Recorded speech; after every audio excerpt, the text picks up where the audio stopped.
Romero. And I'm Chris. The world we live in is weird, and you're liable to get lost without someone to guide you through it. Unfortunately, we aren't those people. Join us each episode as we share the strange, bizarre, and downright unnecessary in an attempt to better understand the world around us. And say whatever we want along the way. Because this is the Non-Experts Podcast.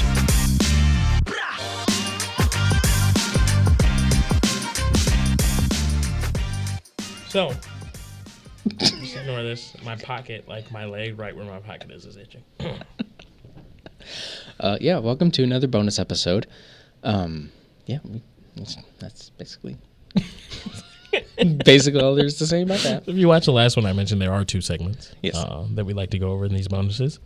Law and Disorder, where all the weird laws are. Mm-hmm. And then Chris likes to bring us a great history lesson with History is Weird. Now, Chris will find something time-sensitive. It's usually right about the time we're dropping the episode, X amount of years ago. Right. Sometimes 100, sometimes 6,000 years, sometimes 40. And it's usually something just very random and strange. Yeah. So take the lead. Okay. I'm kind of making up for the last History is Weird because I felt like that one, it was weird, but it wasn't like funny. You know what I mean? Yeah. This one's actually kind of pretty funny. So this was in the Cincinnati Enquirer, February 20th of 1967. So it was about 50 years ago. And the date's a little off, but I mean, not by much, like 6 days. So there was a German potato, this is an anti-aircraft dumpling cannon that this German guy created. So this is the actual content of the article from the Cincinnati Enquirer, but it says, German potato dumplings long have been bad news for dieters. But Saturday, they threatened to become an aviation hazard. Helmut G. Winter, 48, told newsmen he plans to use the baseball-sized dumplings to try to stop airplanes and helicopters from flying low over his house as they approach or leave a nearby airfield. He said he's building a catapult to launch the mushy missiles at low-flying craft.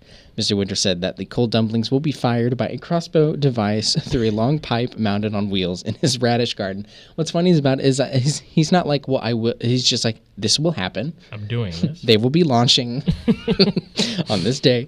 Earlier, the embattled householder advertised in a local newspaper for a solution, citing a need for anti-aircraft weapons with sufficient ammunition required for the restoration of peace and order in Western Munich's airspace. So they were flying over his house. He hated it. He's like, okay, I'm going to do something.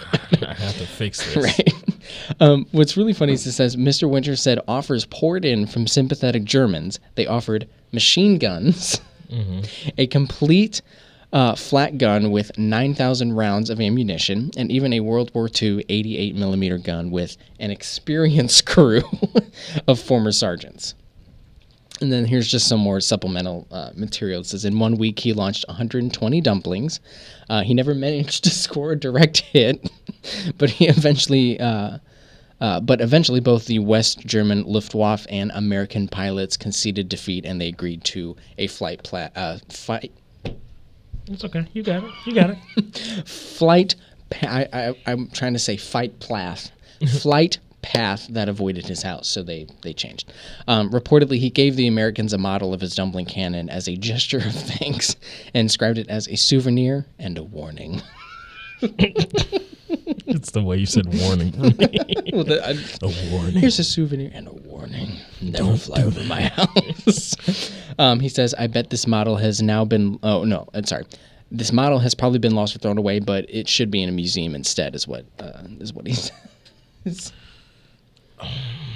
Well, first of all, I get it. You know, you don't want these planes flying low over your house. Cool. That's understandable. Why is the alternative solution to launch things at the planes? Does that not cause a greater hazard here? Right. Apparently not. I mean, he never scored a direct hit, so But what I think is funny is that they conceded. You know, they thought he was a big enough threat. You know what? Fine.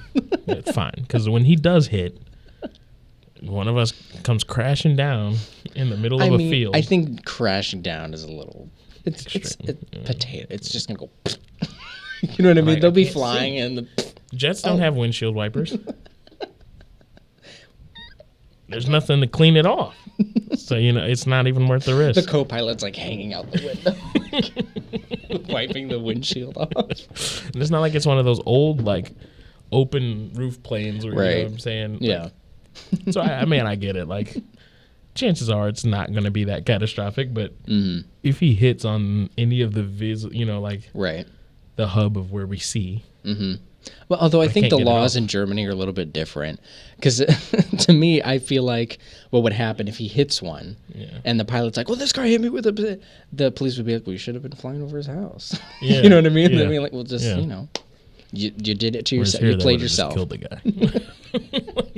It's a federal crime. I like that one. I thought that one was funny. I like that one. And it wasn't that long ago. I mean, 50 years is it's a long time. It's relevant history. Exactly. Yeah. That should be in a museum. We should look into it more. Yeah. Somewhere it's there. Yeah. Might be in a Smithsonian, quite frankly. That's where I would put it. Yeah. It's just me. That's all we got, though. That's all we got. Bite-sized bonus. Is there a... Let me see here. Wait. 64. Was that the bite of it? I don't know. Is it worth it? Why not? Was that the bite of 87? No, it was the bite of 67, Mark. That's all we got for this week's bite-sized bonus. Yep. Feel free to like the video. Leave a comment. How'd you feel about the weird potato cannon? I want to know. Also, do you feel like it should be in a museum? Musical segue.